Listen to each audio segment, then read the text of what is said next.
A university professor started off his class by picking out of his back pocket a £20 note. And in this lecture hall of about 200 people, he asked, how many of you would like this note? Naturally, all 200 hands went up. He said, interesting. He then said, before I let you have it, let me ask you this question.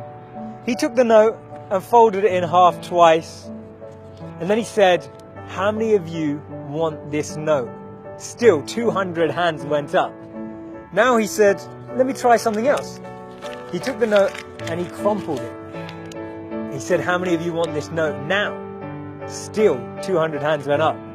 Finally, he chucked the note on the floor. He screwed it with his shoe and crumpled it even more, picked it back up, now with dirt, and said, how many of you want this note? All 200 hands were still up. He said, today you've learnt an important lesson. No matter how much I crumpled that note, how much I scrunched it up, how many times it was trodden on, you still wanted it because it was still worth £20. In the same way that that £20 note held its value, so do you. No matter how many times life will tread on you, life will crumple you, life will scrunch you, and life will squeeze you, you will always keep your value, that spark within us all of bliss, knowledge, and eternity that exists. That spark will never be taken away. Our value is not created by the price of our clothes or our bank balance or the job title that we have. See, we should be building life and not just building our CVs. In the middle of 2009, he was the software engineer that no one wanted to hire. He had 12 years of experience at Yahoo, but he was rejected by Facebook and then rejected by Twitter. He'd been to a great university. He had a great CV. But he decided to team up with one of his alumni members at Yahoo and started to create an app and focus on the startup space. In 5 years' time, he sold that app for $19 billion to Facebook. Believe it or not, that was Brian Acton, the co-founder of WhatsApp. When he was rejected from Facebook, he said it was a great opportunity to connect with some fantastic people. I look forward to life's next adventure.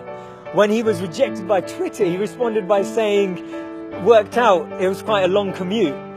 It's so interesting to see that someone rejected from two of the top internet companies actually responded with humor and actually responded with positivity. This lady was diagnosed with clinical depression. Her marriage had failed and she was jobless with a dependent child. She was on a 4-hour delayed train journey from Manchester to London when she came up with this idea, and she started to write this book about this wizard. And as she started writing, she then finished her manuscript, took it to 12 publishers and was rejected by all 12.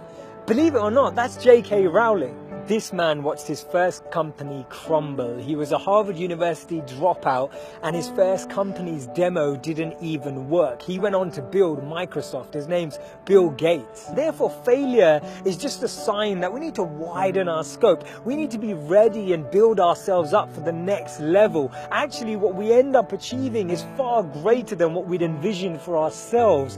And this divine plan, this orchestration can't be happening without this intervention that occurs, because if we had it our way, we'd just settle, we'd just accept what we thought was our goal, what we thought we were chasing.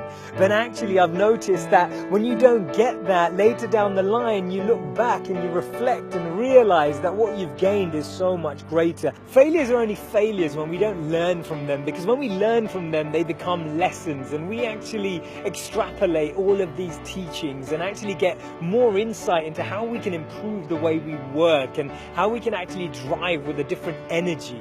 The challenge we have is that we only talk about people's failures when they succeed, and that's why they become this taboo, or we feel like their failures never happened. We need to share these stories earlier. We need to bring out these stories and experiences on the journey so that people who are on the journey can actually follow in those footsteps. And that's why Steve Jobs said you can't connect the dots moving forward. You only can when you're looking backwards.